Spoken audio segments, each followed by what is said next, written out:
And good evening, League of Excellent Extraordinary Negroes, here to talk about Loki, the series premiere. I'm Jade. I am Carla Stowell, resident philosopher. And I'm Marcus. Okay, so, question. Which Loki do you prefer? Loki after, or Loki before Age of Ultron, so after, I can't even remember the name of the movies. The first Avengers movie, or Mm-hmm. Loki right before the snap. So after Ragnarok. Ooh, so like, I, where's Dark World in there? I'm trying to think now. So that's before Ragnarok. It is before Ragnarok, but where is it? Like between it and Age of Ultron? That's somewhere in the middle of his story. Yeah, no, So after the Shatari, or after like the one that we got now. Oh no, that is the one. So no, the one before he loses his life. yeah. Well, So yeah, I after like- Ragnarok. so he dies I in like- Endgame. yeah, I like which I like complicated, trying to do the right thing, not quite sure how not to be slimy Loki, Okay. which So is the after Loki. that's You know, after Ragnarok. yeah. Okay. when he's Okay. really trying, but he's just not good at good. But he's not as bad. Okay. But he's not as bad. But he's not good at good. But he's not terrible. That's the Right. Loki I like, because that's Okay. fun Loki. I don't like the Loki that Hulk had to smash. Okay. Marcus. Dark World is really the turning point for the character, where he's like, "Oh crap, the things I do actually matter when they don't work out." So, like after that, it's a different character. I think I do prefer the after Dark World heading into Ragnarok. That version of Loki is more interesting as a character. He's Right. straight villain. Before that, it's like you've mistaken evil for mischief somehow. Right. It's like Right. it's not even fun. It's just like it's like it's entertaining for one person. Loki. Exactly. Right. Let's see, Crystal. I'm going to be mindful of the chat today, so feel free to be talking in the chat. Crystal agrees with after Ragnarok. Yeah. And Tony, hey Tony Bagels, post Ragnarok. Yeah, I think that's the consensus. I too am a post Ragnarok, because he's the relationship with Thor is very strong. Mm-hmm. When they're standing on that rainbow bridge with Valkyrie Mm. and he does that head toss, it's like, that's my boy right there. Yeah, because he is given up something. He is sacrificed. Let me do this with my brother for my people. Right. That's the Loki that I like. And what I like about that is the complexity of the struggle, because really most of us live in that place. Like, I don't want to do it. It's more fun to do this other thing, but it's right. Right. And I think that's the thing that's appealing about that. That is where most people live. Right. You know. So, jumping way ahead. Okay, we're going to do non-spoilers first. So, no spoiler zone. This episode, non-spoilers. What were your non-spoilery thoughts about this premiere episode of Loki Marvel television show? All of those things. It's Marvel. It's a TV show. I think it was the first one that they announced of the ones that we've seen. It was the first one that they announced.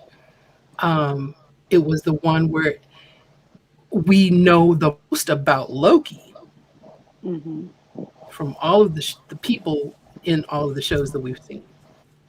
But really about the least of what they were going to do, because in the main timeline, the character had his neck snapped by Thanos, so they can do anything. It's taking place in its own little pocket. Who knows what they're gonna do? Right. That's the thing I was most intrigued by, because when they announced Falcon and the Winter Soldier, it had Captain America's shield in the corner. You knew exactly what that show was if you've been paying any attention Right. to anything they've ever done. You're like, okay, I want that show. I'm ready for that show. WandaVision, kind of the same deal, although they went wild on that show. This show, I'm just like, it's Loki. If they're doing it right, I should have absolutely no idea what they're going to do. Mm-hmm. And that's what I'm most looking forward to. For me, these shows have been requiems, right? And I feel like WandaVision was a requiem on grief. Captain America. Well, he is Captain America. Falcon and Winter Soldier was a requiem on racism and oppression. And I think that Loki is a requiem on white privilege. And that's my non-spoiler thought. I think that is what caught my attention from the very first 5 minutes. Like, oh, that's what we're doing to this physically white male character. Okay.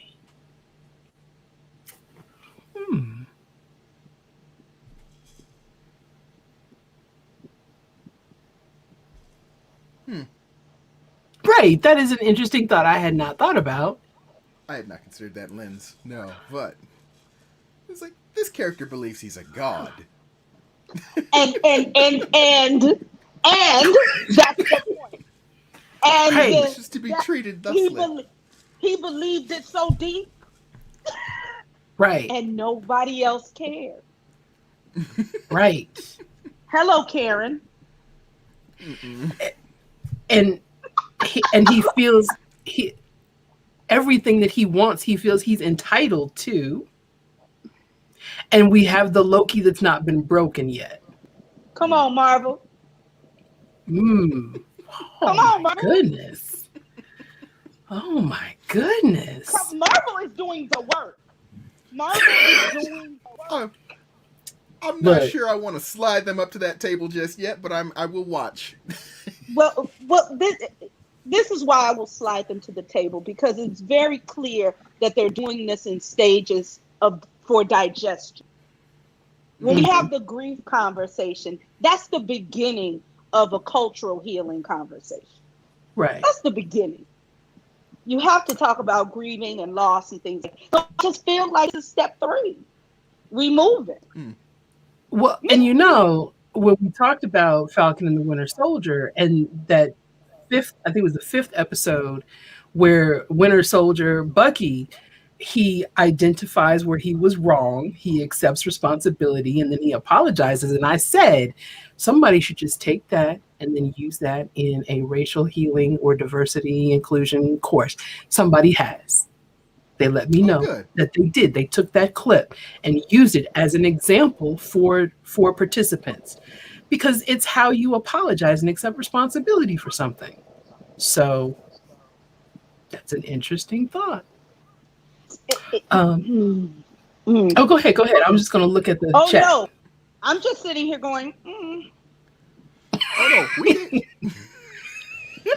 Any other non-spoilery thoughts? And then I'm going to look at the chat too for non-spoileries. Okay, so Tony, yes, we are non-spoiler first. Let's see. Crystal, I thought they did a great job introducing a complicated world and making us feel welcome. I agree with that. Let's see. I also liked the black women that didn't necessarily need to be black women, and Our didn't in girl, roles that our didn't girl is necessarily to there. be women. Our girl is Wunmi, there from yes, from Love Wunmi, Class. and Gotcha. Gugu. Yes, Yes. playing roles that could have been men that were in any other show would have been written as men. Yeah, but it would have looked like Marvel Law is and Order not up there. perfect. Marvel is not perfect. They are still learning and growing. There are still things that kind of make you go, oh, there was a man in the room. Mm-hmm. But I see the work. I see Right. the work in casting. I see the work in the story. Mm-hmm. I wasn't sure who Owen Wilson's character was going to be, but it felt right, even though I didn't know what was going on. Hmm. He seems perfect in that role. If it wasn't for the nose, I wouldn't have recognized him. Right, because he's getting a little gray. I was like, that's one of the Wilson brothers. I only know it because of the nose. Right. He's the only one with that nose. No, Yeah. both of the Wilson brothers have it's a Luke's is not as pronounced. but it still got I don't know if they both had them Did broke they- at the same time. I don't know. But I that's do remember the looking at only the screen reason. going, did they add to it for this? 'Cause, like, I think his face kind of feels kind of gaunt, like just older. You know how you have a little Yeah. fat waist when you get older, and I think that's why the nose. I was like, I know that nose. Yep. Let's see. Know that. Janine. Janine agrees with Carla. She can see the white entitlement. Yeah. Hmm? Yes. I don't know what it is about Luke or Owen. I'm not sure. Okay, so that's the other thing about this show. It's hard to talk about it without spoiling it. So, Right. so I Right. think we're gonna move into the spoilery section. Okay, so this is your warning. We're gonna talk about all the spoilers. And they time. busted this character completely down. Which thing? Like, they didn't waste any time No. busting him completely down. No, they got that shit all the way out the way. They got that out the way in the first 32 minutes. He was the last 6 minutes, he was just broke.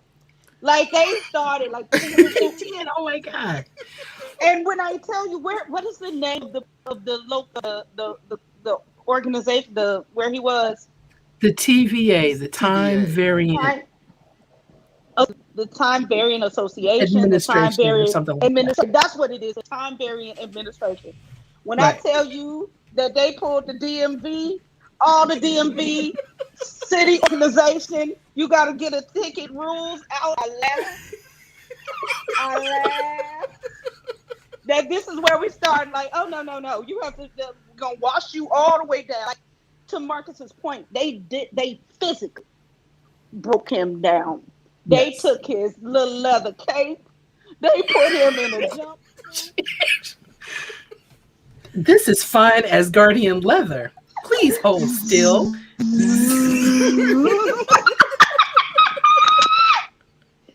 Now, I have to say, the other thing that told me, and I had tears, was when the other little white man, see, these are breadcrumbs I'll be following. The other one who was in the Time Variant Administration being, what do they call reset, was, he comes in, I'm not standing, and I'm not, they reset him in the moment, like, you come on. Right. And anytime you can see the so I think the first time that we see fear from Loki is when he's on the plane with the Avengers and he hears the thunder. Mm-hmm. And he just kind of looks and he's like, and somebody says something, he's like, well, I'm not very fond of what comes next. Like, he knows his brother is coming. So that's the first time that we see that. So to see that this is the Loki that hasn't even gotten to the dark world, and he's already showing, oh my God, where's my ticket? I mean, he jumped. When dude got reset, he made the decisions on that day. Yes, that was hilarious, Crystal. And what oh else my God. was funny? What else was funny was when they were showing, when they did the little cartoon like video of Oh my welcome to Miss goodness. Miss Minute. registration. Miss And Minutes. when She's they a said, character. and when they said that people that break through time continuum, such and such, when you're late for work, Right. I hollered because I hate Yeah. tardiness. Yeah. I knew it was a place in hell or Earth 2 or somewhere for people who were late. Now I know Yeah. they're going to be reset. Yeah, Miss Minutes. She's a character, so I'm not sure what we're going to see from her moving forward, but she's a character in this show. Baby, Miss Minutes had me gaggling. It was so funny. When you do this, when you do that, when you're late for work and they snatch the little figure out of line, like you can't even clock in, you're going to be Right. reset. Being late for work messes up the space-time continuum. I be trying to tell people this. Depends got a on your schedule. job. We have a schedule. Right.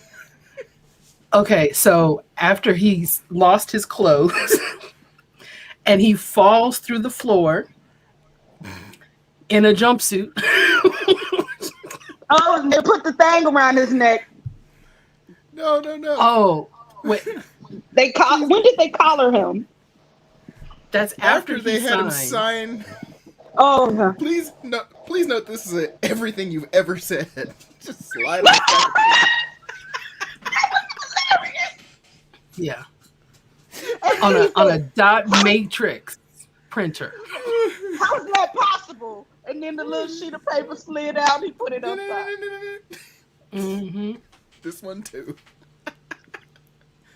The technology, the time period for technology in this show is fascinating because that's a dot matrix printer. I thought about that and I was like, oh my God, I remember having to feed paper through those things. You had to get it lined up with the paper just right so it would feed properly. Like, I'm so thankful that we can just put a piece of paper in the thing. So I had all of those thoughts with everything that they were using that was technology, which you would think that they would be much further advanced, but not everything. Have you ever been to the DMV? Have you ever? I'm not talking about that at all. It made the experience feel more authentic. That's true. that is true. Because they're still. I mean, do they even take debit cards or credit cards now? I don't think they do. Yes, they do. Finally, they charge you all of the fees that the credit card company's charging them, so it costs you more, right, to pay. Which is why the what do you call it? The cash box? I don't know, but they must use the most expensive processor they could find because they really don't. The ATM machine. Oh my God, I couldn't remember what it was called. How come it cost me $25 to pay you? It's just right. That's a lot of money. You can pay this $150 ticket with a check or with a credit card for $9.99. Right. Who carries checks? Why the check free? Right. Why the check free? Like, that's more process. You should be suspect of this check. The money, if I give you the card, the money is there. You should feel a way about me giving you a paper check. You should be concerned. Right. So then, after he signs his life, or whatever's going to come next, and then he tries to keep running away from Wunmi, and she smacks him across the face. And then just smooth moves into frame. You're moving at 1/16th frame. But you're feeling all of that pain in real time. Like she moved into the frame. When I tell you they did Loki dirty, they did Loki dirty. He was not ready. No. He was ill prepared for the way he was being treated like everybody else. Right. They did not care. No concern. No. Breaking down the multiverse history like Schoolhouse Rock. Exactly. And basically, yeah, that's basically what it is going to be. And what's interesting is they're going to use this show and the explanations of time to fix everything that has been flawed in the timeline before. Mm-hmm. And then moving forward with Doctor Strange and the Madness of the Multiverse, we know that this show is setting everything else up that's coming. Mm-hmm.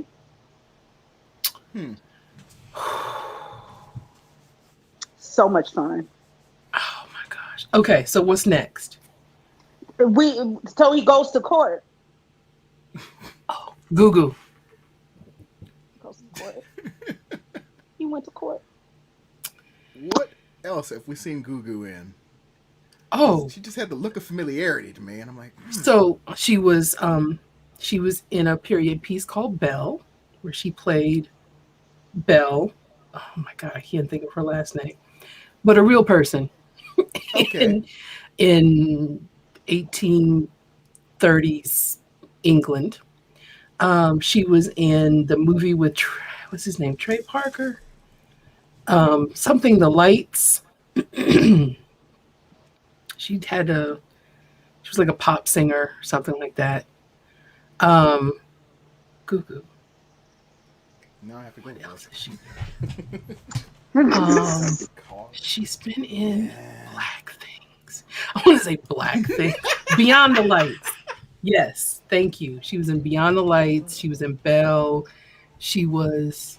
Oh, Gugu was in the sci-fi movie that I love. With the three black women. The Fast Color? Was that the name of it? Yes, she was in Fast Color. Yeah, okay. Yes. I knew I'd seen her before.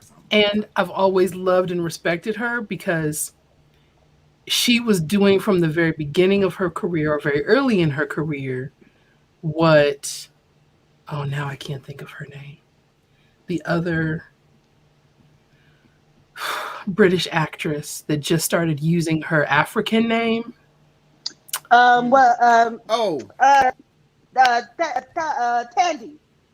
Newton. Yeah. Yes. Tandy is now starting to use her African name with Tandy. Technically, she never stopped using her African name. She's starting to use the Zulu spelling. Right. Like it's pronounced the same, but she changed the spelling to make it easier for whites. Yes. But Gugu has always been Gugu and Bathra. And 4 episodes of Doctor Who. There we go. Like, my name's Gugu. Like, I know I've seen it before. Yes, I love Gugu. So we've got Wunmi, who is British, and Gugu, who is British. Mm-hmm. I'm fine with that. Tom Hiddleston, also British. I don't care. Here's the thing. This is the place for my black Brits. I don't care that my black Brits work in Hollywood. I care that they play Aretha Franklin.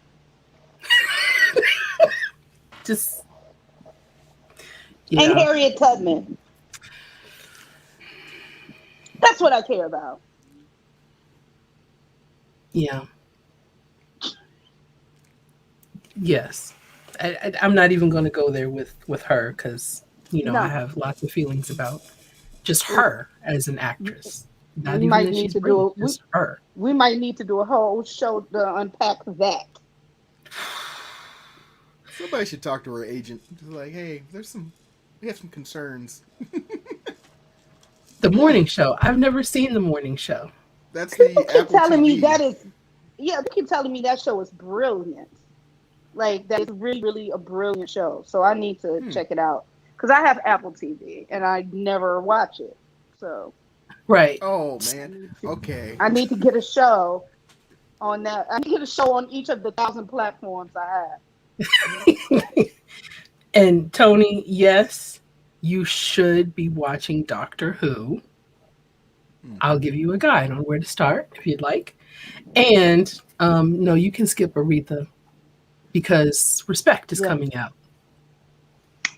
Yep, absolutely. J Hud, shake down. Okay, we have. Oh, wait a minute. Where did he go? We have someone else that is going to join us, but he popped away. Okay. Oh, there he is. Hold on. Is he ready? You ready? I don't know if I'm ready. Uh-oh. I wasn't ready. Yeah, man. Alex B. Illustration. I'm in the house, man. Alex is off from work.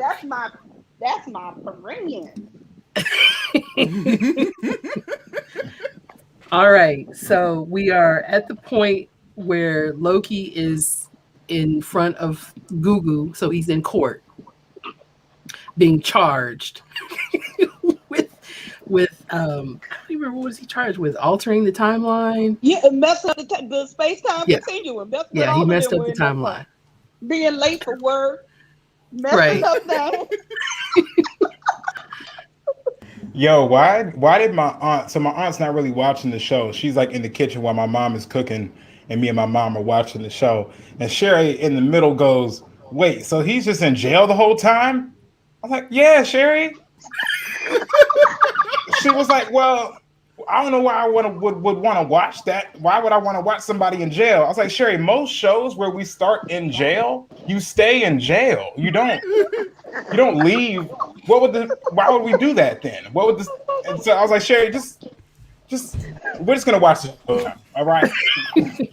So time out. Your mom is watching Loki now. Yes, we didn't go back and watch all the movies like she said she wanted to, which I'm kind of glad about. They have this thing, Marvel Legends on Disney Plus, where they will give you the recap on the character for the show you're about to watch. And so they had one for WandaVision, and WandaVision had a Vision episode. It had a Wanda episode. Then they had the Falcon and Winter Soldier Legends. That was Falcon episode, a Winter Soldier episode, a Zemo episode, and a Sharon Carter episode. And then they also have the one for this, which was Loki, and for the Tesseract were the two episodes. And so I could just be like, "Mom, we're just gonna watch this 6-minute short before we start the season." And she just has like literally every bit of subtext that you're gonna need. So it's like perfect. It's perfect. Nice. Okay, because I know when we started WandaVision, she didn't know anything about the Marvel Universe, but she liked WandaVision. So what are her thoughts about Loki so far? We had to watch it twice because that episode, as far as what we're getting from these TV shows, they're relying a lot on Marvel fans' faithfulness to just seeing something through, just giving something a chance. Because I had to watch it again because in WandaVision I got tons of context, and in Winter Soldier I got the same level of context. But when you get to the Time Variance Authority and they start doing this power scale of how powerful, it was the same thing for anybody who was it, U.S. agent.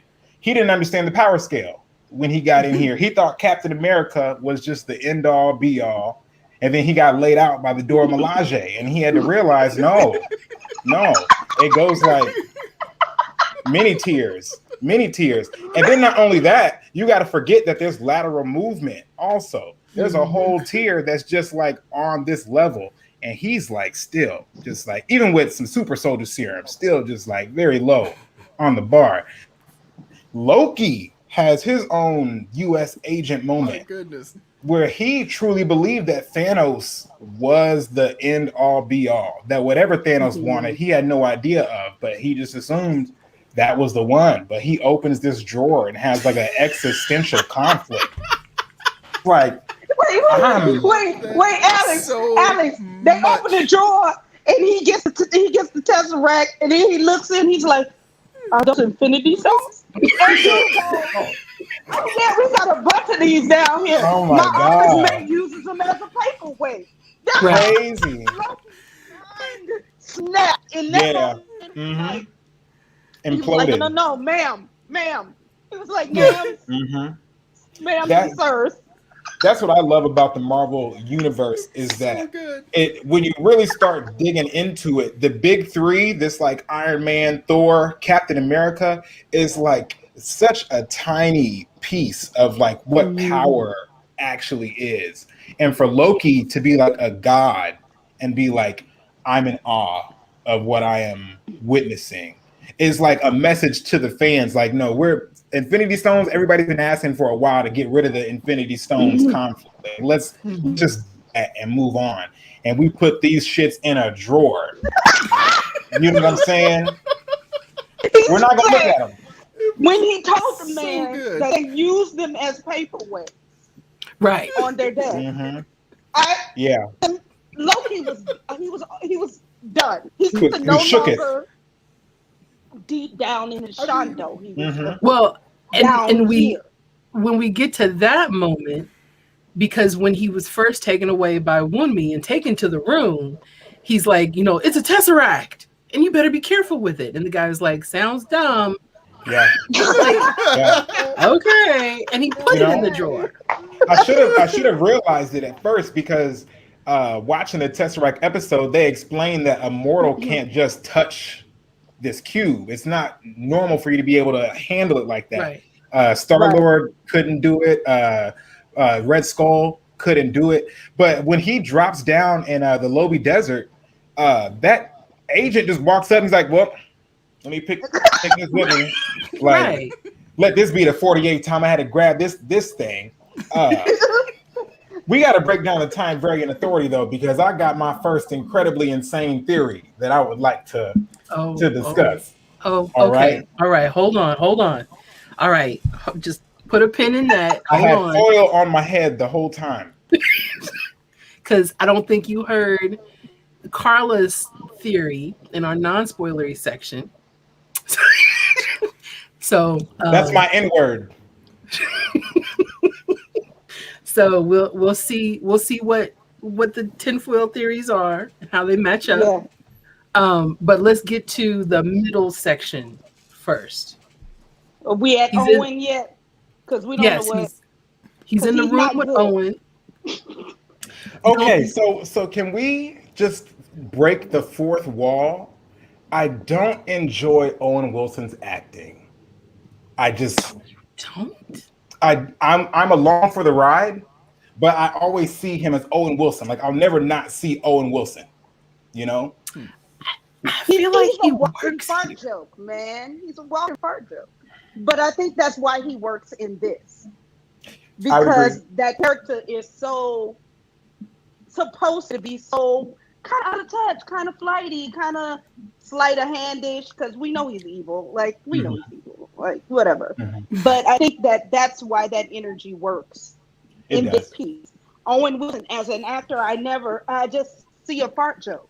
But in this moment, he works for me. You just kind of when people do impressions of Owen Wilson, and then I'm watching Owen Wilson, I'm like, see, no, that's exactly the impressions are perfect, and that's my issue with it. He hasn't gone wow yet, but if he ever goes wow, I'm gonna lose it. I want that. Well, I think we're accustomed to seeing him because he plays characters that are a little off and not with it, and that I think that's perfect for the TVA, who is just like, okay, yeah, the Avengers, whatever, we don't care about them. The TVA is removed from everything else that's happening. We can do this right now. So he explains to Loki, no, what the Avengers did and what Thanos did was supposed to happen. Your silly ass was supposed to stay where the hell you was at. You were supposed to go to jail, get out of jail, have a redemption story where you fell in love with your brother and your relationship. He leaves, you leave, Thanos snaps your neck, and he just rises like souffle. It's beautiful. That's what's supposed to happen. Okay? That's what's supposed to. You're a plot device. It's important that you be a plot device for the world. And I think, as far as my theory is concerned, the Targaryen authority isn't what is right or what is wrong. They're committed to whatever self-preservation gets them to the end of the book. Because according to them, the time used to be complicated and people used to war. So the TVA created in order to, keep these things separate and get them to whatever the end of the timeline is. But if the time variant authority is at the end of that timeline because they're sustaining it, then the only thing we really need to make sure is going on is that we're at the end of time, So it doesn't matter that Loki believes or that Thanos believes or that Avengers believe. Whatever any of you doing just needs to ensure that the TVA is here at the end of it all. And so I could totally see Loki's confusion at why Thanos, what he did is right and what Loki did is wrong. But the TVA isn't interested in like morals or ethics. They're just interested in self-sustainment. We just need to make our job. And so I want to see how deep the corruption goes. Like how willing are we to make sure that you guys do what you're supposed to do, and not what you think free will is or whatever that may be. So I think now we're at the point where we can just look at Loki processing his status for real. Now, can I just say one of my favorite lines, I think, out of all the Marvel shit, was in this one. When he looked at Loki and he said, "You are here to do evil. You're bad. Your job is to be bad." Because, and then showed the picture of the Avengers, because your actions are what inspire greatness in others. Right. I said, ooh, the doors of the church were open.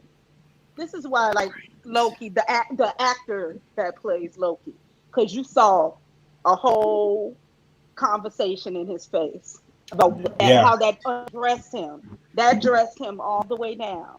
Right. So all of these choices I was trying to make to be a better person, I wasn't supposed to. Mm-hmm. Right. See, but that is where the rest of my theory comes in. I'm following 3 different threads here. So there's the correct. I'm gonna speak with this hand. This is this camera space.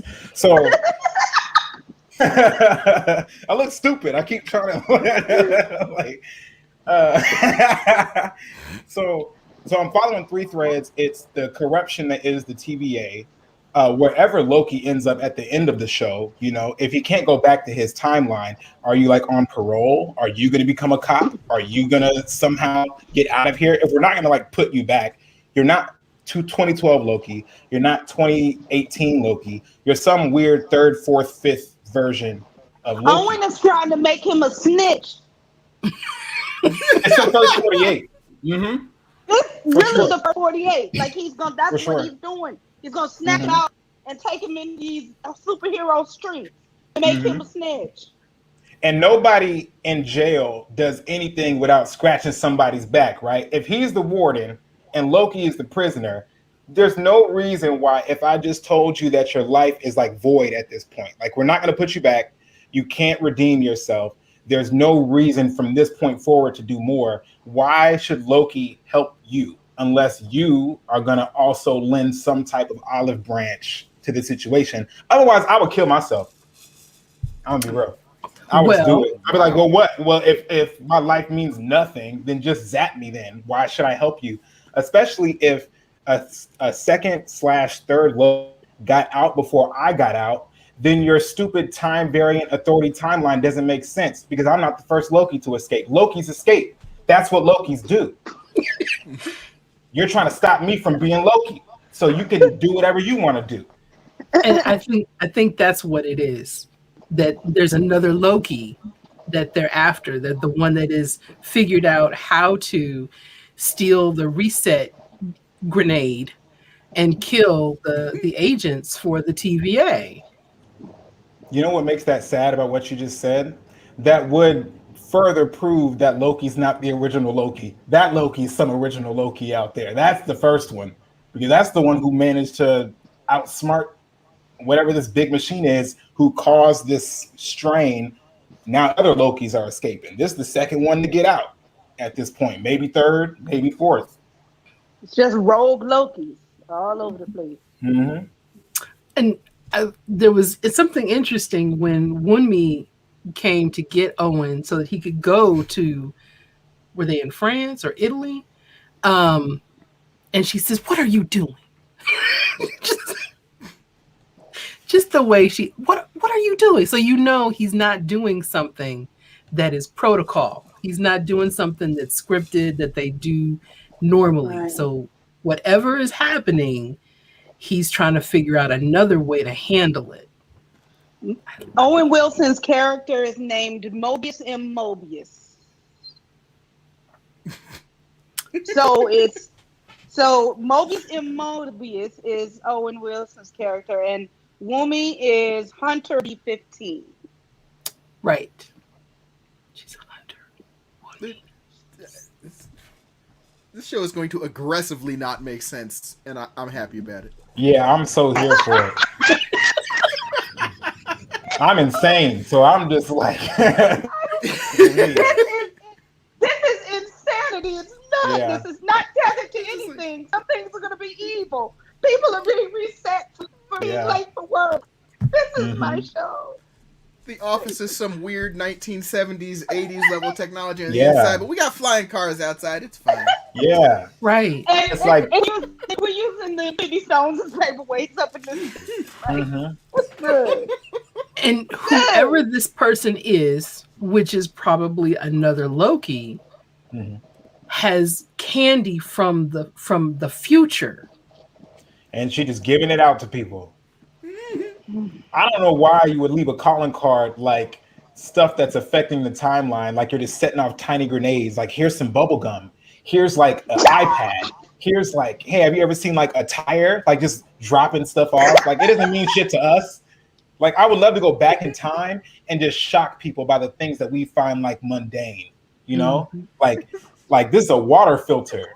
Isn't that crazy? And then I like busted on a rock. I was like, it's expired. We don't even care. We don't even use it because it's expired, but you could probably use it. Like, or like show them like a telephone on like a cord and like smash it on a rock. I was like, we don't even use that anymore. I talk on this pane of glass. It's just a pane of glass. It's super flat. A pane You have of no glass. Your brains would explode. You could,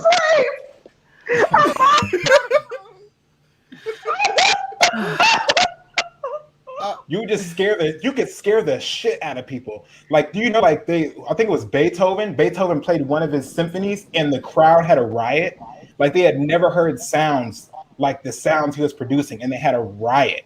What if I showed somebody from 1860 an iPhone? What would happen to them? They would want to. Actually, they would want to kill put you. They think I'm a witch. I'd be They a would witch, say right? you were a witch. They would That'd be- burn you oh at my- the stake. I know what That's that- so cool. Right. That's You would awesome. be burnt. But I would have an automatic gun also. Like, don't fuck with me. Don't play. They would really call you a witch. Yeah. Listen. I shoot fire metal. Don't play with me. Okay, so let's review the I haven't laughed theory. that hard in a while. Let's review the theories. Marcus, do you have a theory before I let the one established and then the one that Alex has? Do I have a theory about the TVA? No, I just enjoy that they've got the guy at the desk. I think he's played by Eugene Cordero, who also is a voice on Lower Decks for Star Trek. And he's just like, yeah, we got right. Infinity Stones. He didn't know what a fish was. He didn't know what a fish was. I sit behind this desk. I want to know what I'm agreeing to. So good. That was great. It was funny. It was very good. It was. It was. I don't. Okay, let me, before I give a summation. Okay, so Carla, your theory. Like I said at the top, I think all of the Marvel, these television shows have been requiems. They have been the requiem on Grief and on on what do you call it? Oppression and racism, and this is a requiem on white male privilege. And I believe what I at this moment, what I know now is that Mobius is Owen Wilson, and his nose are evil and cannot be trusted, and that is not going to go well. And I am with Alex. If I was Loki, I'd be like, just reset me. I'm good on it, cause you done already told me I can't do nothing but dirty things, and dirty things get me hurt. Right. That's where I am right now. Yeah. Okay, Alex. Okay. So my theory, as far as Loki's endpoint is concerned, like where he goes from here, I don't think that Loki's gonna go back. I think Loki also has been greenlit for a season 2 already. Mm-hmm. And so I think Loki becomes some character outside of time. He may have some meeting point with Thor in the future, and I think that's gonna fuck Thor up because Loki probably isn't supposed to be seen by people if he's gonna be a TVA agent or whatever that would be. As far as the TVA is concerned, I don't.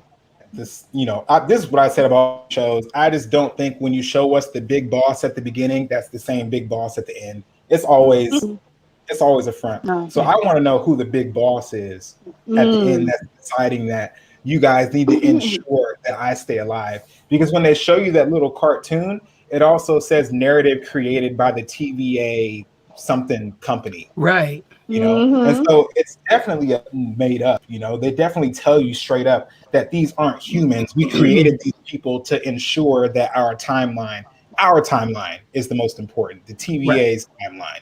Right. In the comics, the TVA is supposed to be there at the end of all things to tell the next created universe, this is what happened. This is how you avoid those consequences. But I think it's probably more nefarious here. I think there's somebody, he's like, you need to make sure that I'm the nigga at the end, the HNIC at the end of all of it. You know what I mean? But I don't know what happens on the in-between. That's the part that I'm excited for. Does the second Loki, are they the second Loki, or are there a third, fourth, fifth Loki? In the comics, there's adult Loki, there's woman Loki, there's good Loki, there's bad Loki. There's been multiple variations, and sometimes they're not considered like this strange lateral growth. It's like this universe is Loki versus that universe is Loki, all these different colors. But what we do know is all of those Lokis have a fluid sexuality. Yes. It's on Yes. Fluid. Well, Zeus would often turn into goats and have sex with women. So sometimes you have to, as a goat, that's how Right. you get out sometimes. In mythology, Loki gives birth to a serpent. So he does. All right. So let's see. We have some theories in the chat. Janine, an archaic nature of government and bureaucracy. Agree. Alex, I think he's going to stop the other Loki, but he still gets to reset and restore the timeline. Okay.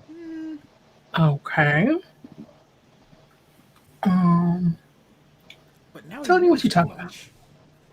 Time Watchers, whatever. Creative. The Watchers. It was the Time Watchers thing. Yeah. I'm excited for the Watchers. That's going to be I can't remember what his name is. He's in Westworld, the black man in Westworld. He is going to be Jeffrey Wright. Jeffrey Wright. Right. Thank you. Jeffrey Wright is going to be Uatu the Watcher in the animated. Yeah, it's going to be so good. Lies. I can't hear that. Jeffrey is in there. Okay. He is a part. Go with him. So Alex asked the question, who are the Time Watchers?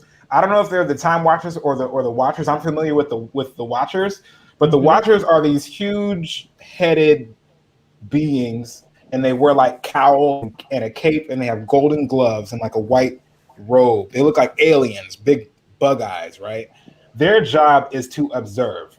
We have no other purpose other than to watch how things go down and how they play out. and we will not get involved under any circumstance. Our job is only to record. This nigga Uatu be putting his hands in the pot, nigga, all the time. All the time. He's the watcher of Earth 616. That's the comic book universe. And whenever he appears, he shows up and he doesn't speak. He just stands there.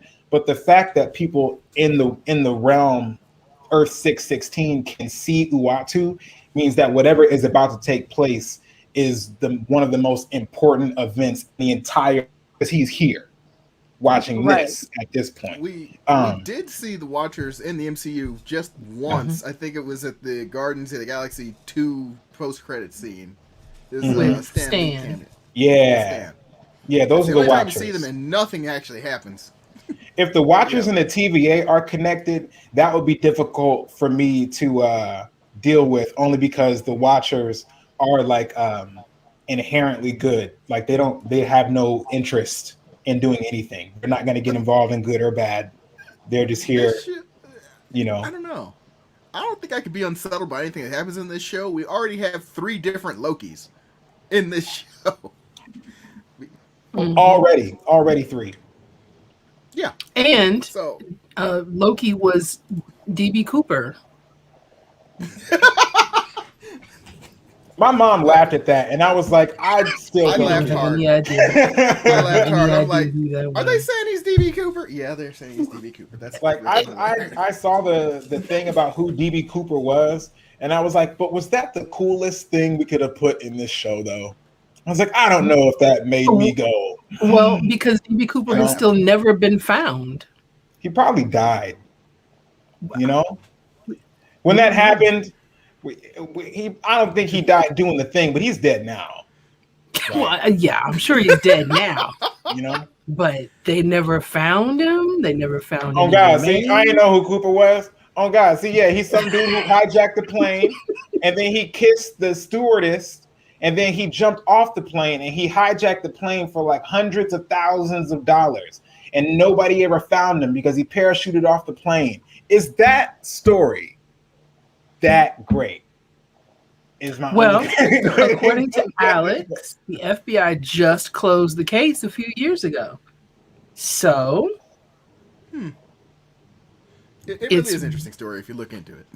Yeah. Okay. And it also gave him 1960s suit and style, and the Pan Am stewardess, and all of that.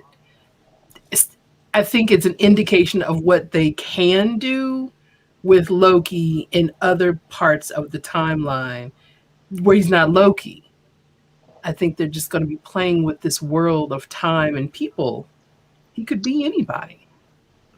Time police is a funny concept because that ensures that we just believe are supposed to happen, Wait, no, let me get off of this because I'm about to get into religion real quick. Move on. Just move on. I don't know how we. Okay, we're not gonna go there. Okay, so final thoughts and your score. Final thoughts and your score for this episode of Loki, premiere episode. We have to score this one. That would be hard. Why? Yeah. It would be hard because I feel like you just showed me a pilot episode. They did. Like, all the other episodes were pilot episodes, but this one in the sense that like I have no idea what to give me, so I can't tell you if you did a good job just now or not. But how many times did you watch it? I watched it once by myself and once with Mom, and then Sherry talked over it the third time. But so you saw it 3 times. I didn't really watch it the third time. She was asking a lot of questions. See, and I think that says something about the show and what I said at the very top. This is going to be the kind of show that you can just let it play.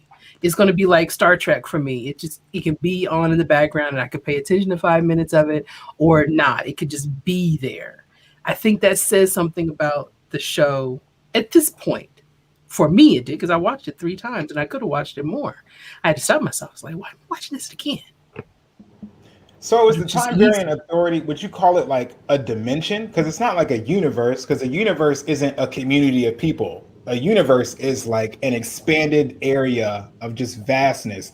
This is like some weird office building. Like it's huge. It's a huge office, but it's like it's not a place. It's like some weird in between zone. Like I was trying to explain it to mom. Like it's not hell, but it's kind of like limbo. Like it's not purgatory. Like you've already been punished.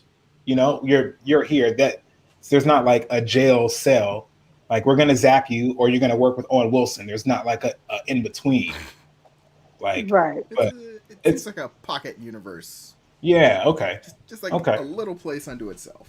Yeah. Mm-hmm. But it's the DMV. Look, It is. Whatever it is. The TMV, right? The TVA, the DMV, for sure. The TVA is the DMV, man. For sure. Someplace we all have to go eventually. I want to say I was really triggered by that guy who didn't have his ticket. I was really upset when he got to the front of the line and he said, I asked for a ticket, he didn't give me a ticket. I asked for a ticket, he didn't give me a ticket. Yo, I deal with y'all people all day, man. And when he tapped him with the baton, I promise it's one of them days I know you just got to touch him with it, but I'd have tagged that one time for telling me that he was like, you know you're supposed to. I was triggered. I work in customer service. Okay. You be trying you. They do. They So do. Okay. The laugh. So, okay, I'm going to start with Carla. Final thoughts and your score. I am extremely excited to take this journey to the DV, the TV. I really enjoyed. I enjoyed the fact, one of the things I like about Marvel's show is that they get to it. Like there's not a lot of exposition. They got him to where we needed him to be to start telling the story. They undressed the character for us really quickly and got to it. So I really enjoyed that. You know, I love me a requiem on white privilege, baby, because they was breaking white men down and resetting them. And what is our scale of 1 to 5? Is it? Yes. I will 1 to give 5. I will give it a 4.5. I think it was a pretty good episode. Okay. Alex? I would Alex is a surprised me. robot. You were broken up. Can you hear me? Am I getting out? Yes. Okay, thank you.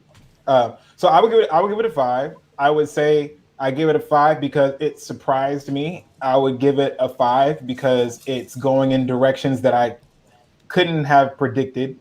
I would give it a 5 for putting Loki in situations where he needs to be a person. I think that's what I like about anytime I watch a Pixar movie is that you made me care about a donkey or an old man or a balloon. You know, it's the same with Marvel. He doesn't have to be the everyman for him to be relatable. He can be a god. He can be an alien. He can be he, she, or they. You know what I mean? Mm-hmm. Any of those things can be relatable to the audience, and I'm just interested in that, and that's why I would give it a 5. I was like, this is a very human episode for what's going on. Yep. Okay, Marcus. Yeah, I think I'll give it a solid 4. I only watched it once. I haven't had a chance to go back and watch it again yet. But, like, the character is a villain. There's not any ambiguity about that. Even when he's doing the right thing, it's for self-interested purposes. I mean, and he's looking for an opportunity to get back on top at all times. Mm-hmm. So, the fact they're going to make that the star of your show and find a way to make it interesting and relatable is a neat trick. And starting with, this character is irredeemable, so let's take him completely out of the timeline and change what even is right on a relative scale so we can figure out what we can do. It's an interesting concept. I very much value surprise, and I've seen enough things where I'm rarely surprised, so I really did love a drawer full of Infinity Stones. It's like, yeah, that was dope. Y'all spent 24 movies trying to get it right. That was dope. And then you're like, these are trinkets. his paperweight. You got kids. And that's so real. When you're looking at the comic books, the Infinity Stones are nothing but a cheat code. Everybody else in the universe who's actually powerful had to kill and steal and all this type of dark matter type of stuff to get stuff done. The Infinity Stones are like, I don't gotta ask no questions. I don't gotta do no work. You know what I'm saying? Just up, down, BB, square, select, start. How many movies had the Tesseract in it and people just going all over themselves trying to get just it dissolved, like, right? From turned into dust. Yeah, from the first Avengers. Yeah. And in the TVA, they just give them to Eugene Cordero, who doesn't know what a fish is. He's just like, man. I loved it. I loved it. And they don't work. That was the thing that got me. I mean, yeah, we have the stones, but the fact that any type of power source is just null and void here. Like, welcome to hell. His magic in the courtroom, and he's like, no. Wait, he's trying to use his magic. That's fine. Yeah. Oh God, that was funny. She laughed. She chuckled. Yeah, he's trying to use his magic. Magic doesn't work here. They wouldn't even call him by his first name. They're like, all right, Mr. Laufeyson. Yes. You know what I would have loved? I love when a judge asks somebody why they did that today. Can you tell me why you decided to come to court today in jeans and a polo shirt? And he's like, well, I just trying to keep it real. You know, you look nuts. And that's how Loki looks. He's like he's trying to use his magic powers. Look at this. Look at this fool. You're pitiful. You're not cute. Your hair's dusty. Oh my God. Okay, so I'm looking in the chat before I give my final score. Let's see. Oh, Crystal said that DB Cooper was interesting. Alex, give it a 5 out of 5. Let's see. I know we had some more. Tony, 3 is a good setup. That's decent. We don't know. Oh, Janine, the musical score is fire. Yeah, I would agree. Oh, yeah. Yeah, I agree with that too. It feels so weird. It feels like we're in such a weird place whenever they put these kind of soundtrack instruments in these, like, not really like, it doesn't have a score with it. It's just like maybe just a weird sound made by an instrument that just fits in this kind of zaniness. I don't know, it's hard to explain. It was really a well-written episode. It was well-written. Like, I think they moved those characters forward. They told us who everybody was. We had a really quick sense of everybody's position. We know Owen is probably a representative of the devil, whatever the devil is in this story. Why is that your theory? Which is easy because Loki is the devil. You know? Loki is the devil. Well, not Loki, she said Owen Wilson. Owen and his nose are up to no good. His nose is crazy though. Like, did somebody break his nose? Did he get in a fight and somebody like messed his ass up? He and his brother have the same crank in their nose. It's a genetic nose? I think it's a genetic nose. That is nuts. Get that dominant trait out of here, bro. That's crazy. He is called handsome. Oh no, that's what it was. I think this is just some random fact I know about him. I think both he and his brother played soccer or hockey. There we go. That's why they played some sort of contact sport in college, and that's why they both have the. His bridge is messed up. Goodness. Janine, 4.65 out of 5. Okay. I hope so too. And then one more question.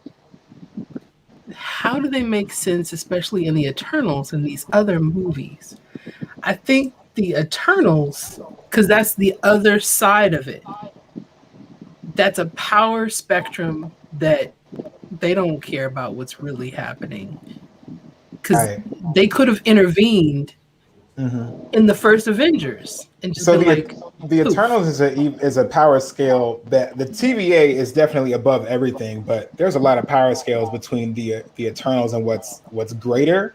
what the Eternals' purpose was originally, the Celestials, who are these giant robots, are going around the planets populating everything with deviants and what they called Eternals. Deviants can multiply rapidly, just make a bunch of babies at all, at all times. Eternals are eternal. They cannot die, but they also cannot reproduce. And so if they die, a machine will revive them. But what the Celestials wanted to do was a planet full of deviants versus 100 Eternals and see who would come out victorious. And on many, many, many planets, it was the deviants that were successful. But Earth, specifically Earth 16, is one of the planets where the Eternals managed to defeat the deviants. And what they decided to do from there was teach humans how to, fight, how to clothe themselves, be Isn't humans. Thanos a deviant? Thanos is half deviant, half eternal, and he is what is referred to as the first canonical mutant in like the Marvel universe. He's not like an X-Man, but he does have a mutated gene that made him half deviant, half eternal. And so I think where it all fits in, the TVA oversees it all and ensures the end of all things. But so those populating planets is one of those first events of like the cosmos. And so if the TVA is the end of all things, Celestials is all the way back here at the beginning. For whatever reason, Eternals believe that did their thing. They fought the deviants. They protected the people. They taught them to fend for themselves. It is no longer our job to defend the Earth.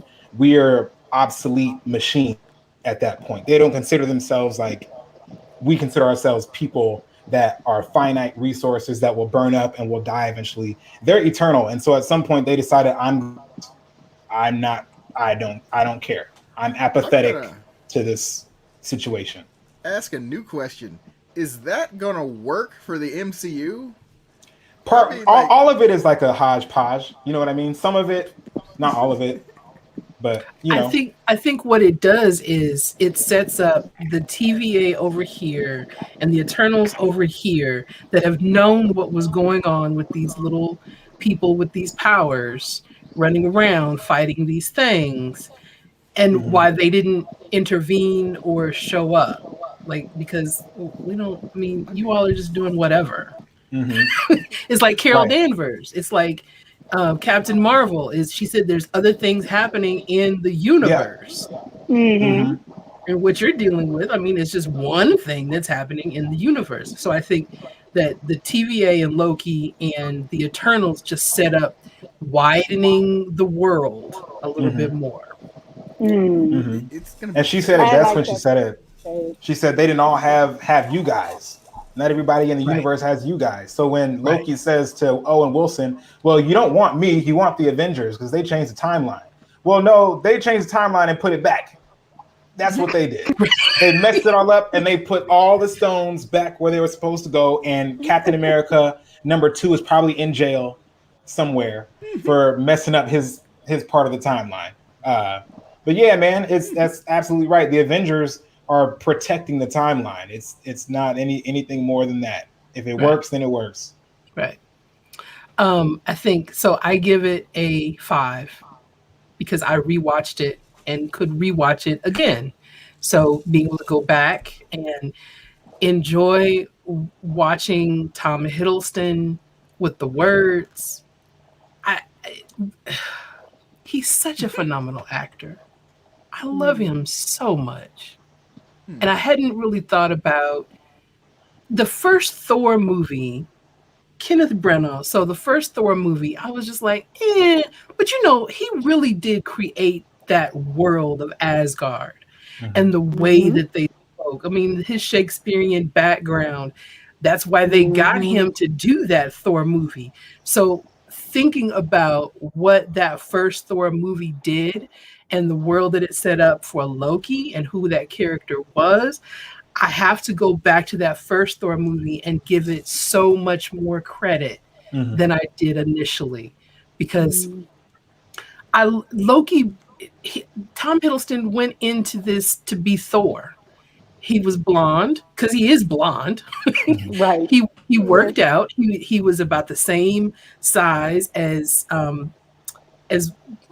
Chris Chris Hemsworth was when he, auditioned too. Oh yeah, they get big, man. They get big. And he thought about and so he went after Thor, but whatever he did in that audition, they said, no, we want you to be Loki. So that could have been, oh, I'm playing second fiddle to this character. But no, he is more important.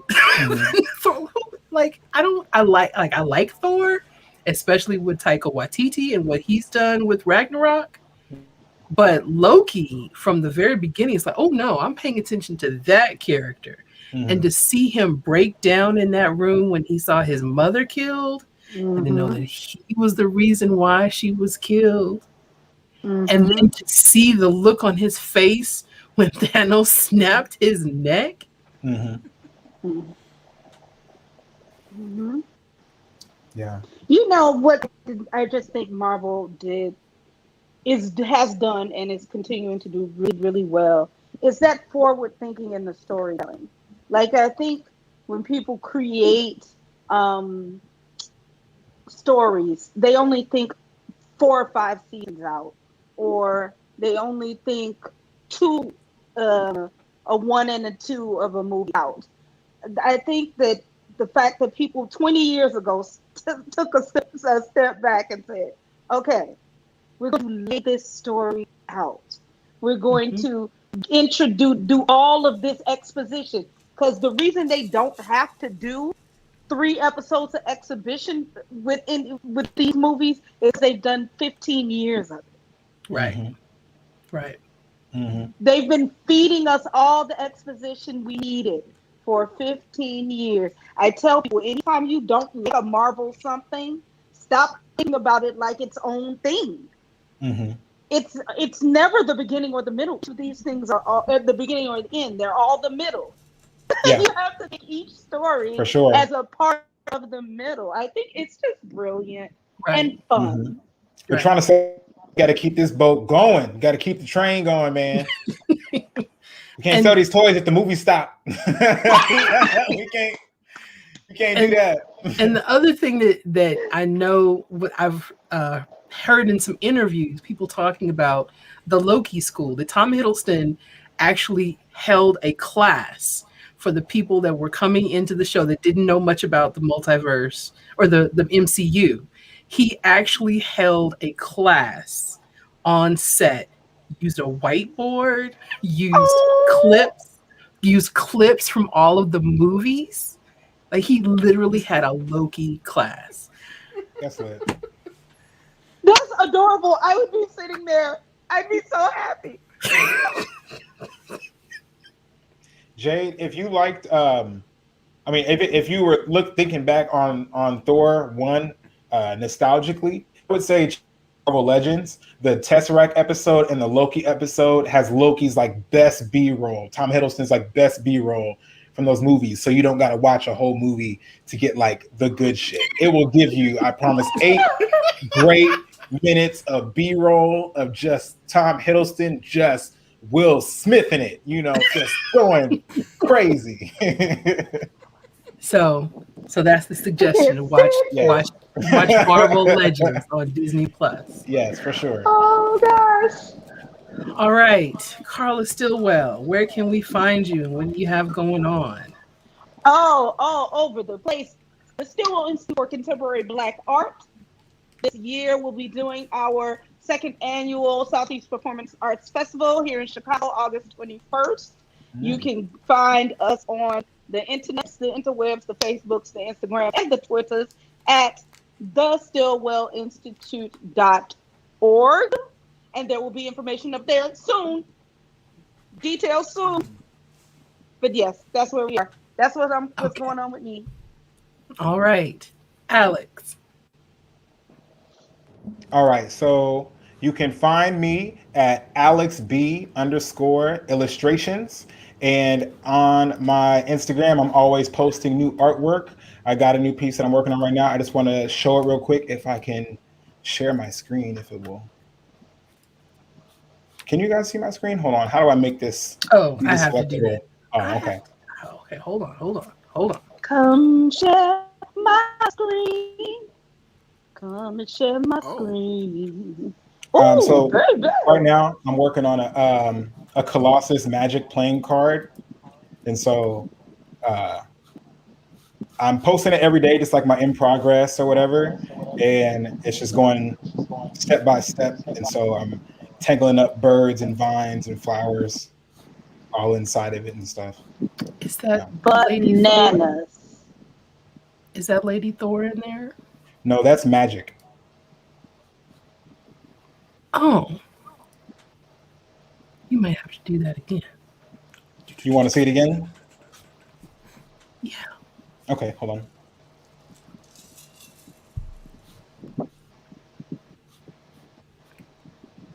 Oh, with the wings on the head. Yeah, it's a little tiara or a crown or something. Right. Okay. Oh, nice. Magic. Yeah. Okay. Mhm. And the other one is Colossus? Yes, Yeah, yes. okay. I have one holding her magic sword and the other one holding a sickle because they're both Russian. So I did like a sword sickle type of thing. Okay. Nice. Alex B That underscore is illustrations. bananas. Thank you. Marcus. Yeah, I can't follow that, so I'm Marcus Ross. You can find me mostly on Twitter at Marcus Ross and at Waterbear Games, where my game design company resides. I'm still looking for oil and acrylic artists for my modern art project, which is a personal side project. If you want to reach out to me for that, you can find me on Twitter. All right. Afroscapescurls.com. I was looking for when this convention is. So Mick is actually at a meeting for a convention that's going to be in Lincoln. The game. Okay, Oh, Marcus. the Great Plains Game Festival?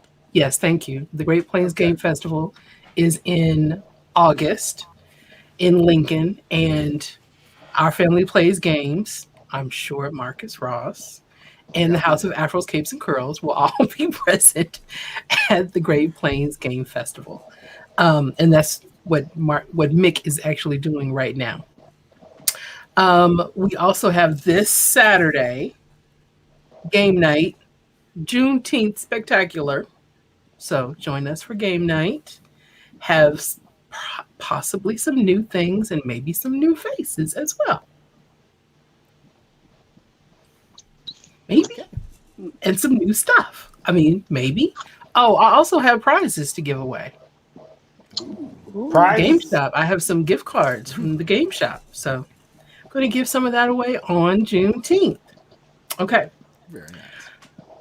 Next week, episode 2 of Loki. I love that episodes are on Wednesdays. I appreciate that because sometimes the week just needs to stop. You know what I'm saying?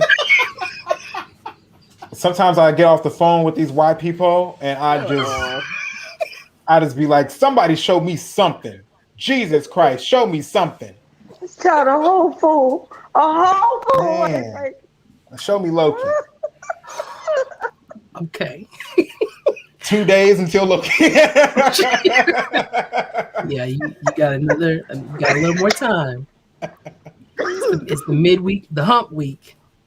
The hump in the week to get it's you Loki over. Day and then it's Friday, so that will help me out a lot. Well, actually, because Wednesday is Odin's Day. Oh yeah, I heard about that.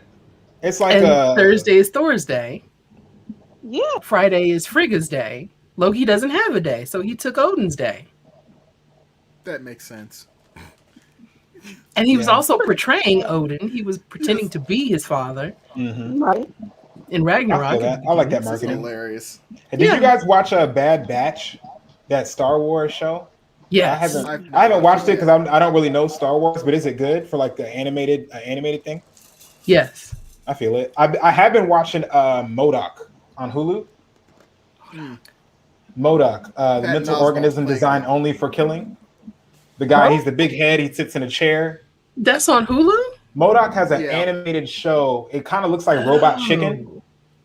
I think it's the same production company that does Robot Chicken. It's a 3D animated feature, and it is really funny. It's like 12 episodes. that are on Hulu. All episodes right now streaming on Hulu. Watch the MODOK show. It is really funny.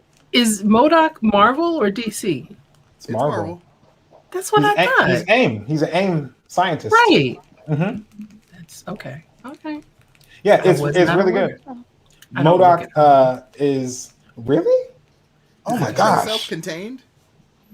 Yeah, it's about nothing but Loki and his life. It's a comedy, so it's not gonna give you like the Marvel thing, but it's like an Adult Swim TV show. So it's like adult jokes and like funny situations and humor. It looks like I said, it's like imagine like Robot Chicken, but it's like Marvel stuff. Oh, that's what we didn't do. We didn't do news at the top. Yes, Carla. Yeah. Oh no, I was just saying I was going to be getting with that. I will be watching that. Yeah. It's dope. Yeah. I did watch. You don't have news? No.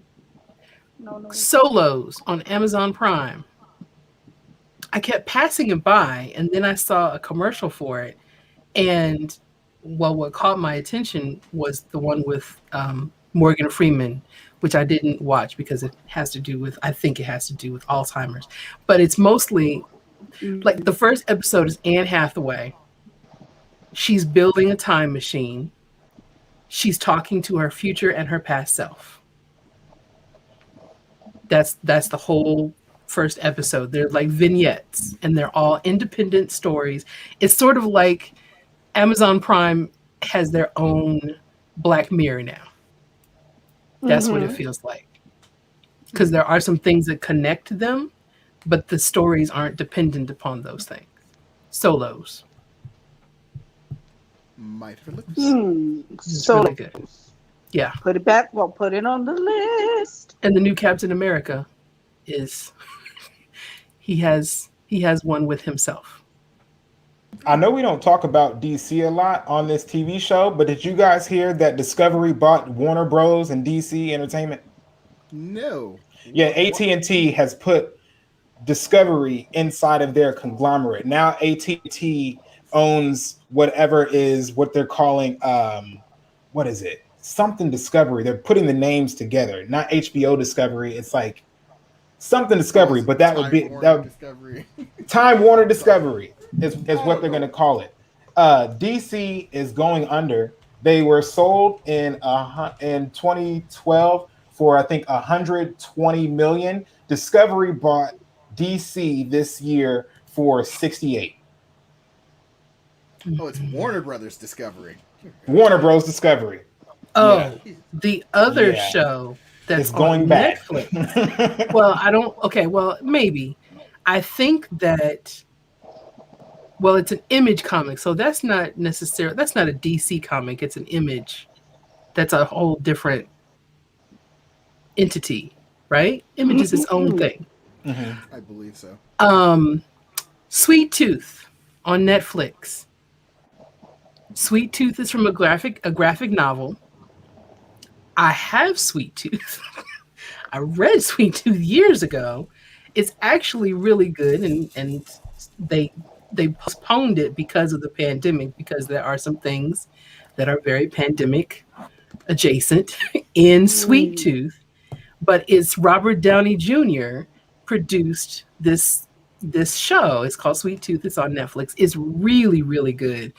I think they already have a second season that they've greenlit, and I feel like it's under DC though, but I know it's an Image comic. But I looked at the first volume that I have.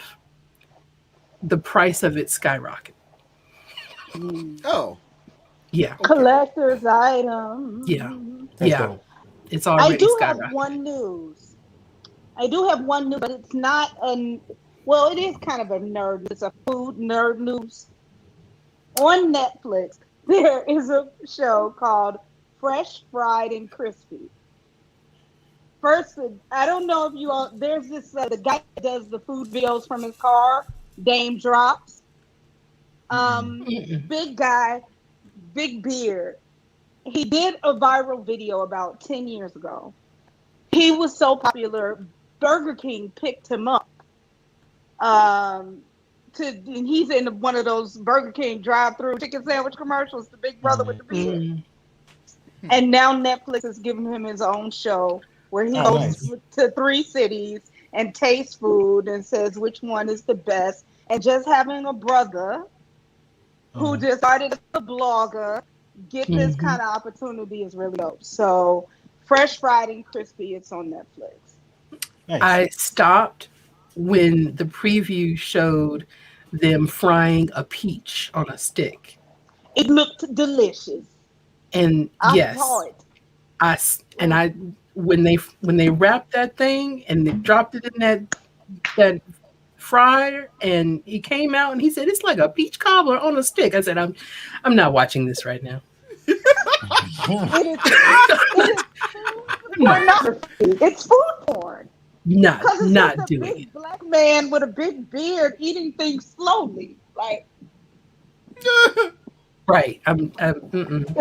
it's that I'm not there. good. If you are a food nerd, it is big. Yeah, that sounds good. Yeah. I know Tony asked a question about Underground, and we are planning to talk about Underground. We are taking some time. I have not started watching it because I was forewarned, and I'm not quite in a headspace to watch it just yet. But we will be talking about it, so we'll let you all know when we set a date for that conversation.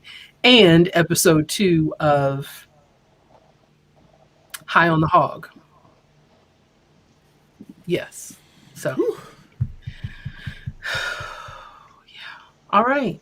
Anything else? Thank you, everybody that was in the chat. That was wonderful. All of the conversation, dialogue, and having fun with us this evening, talking about Loki. We will see you next Monday. Bye.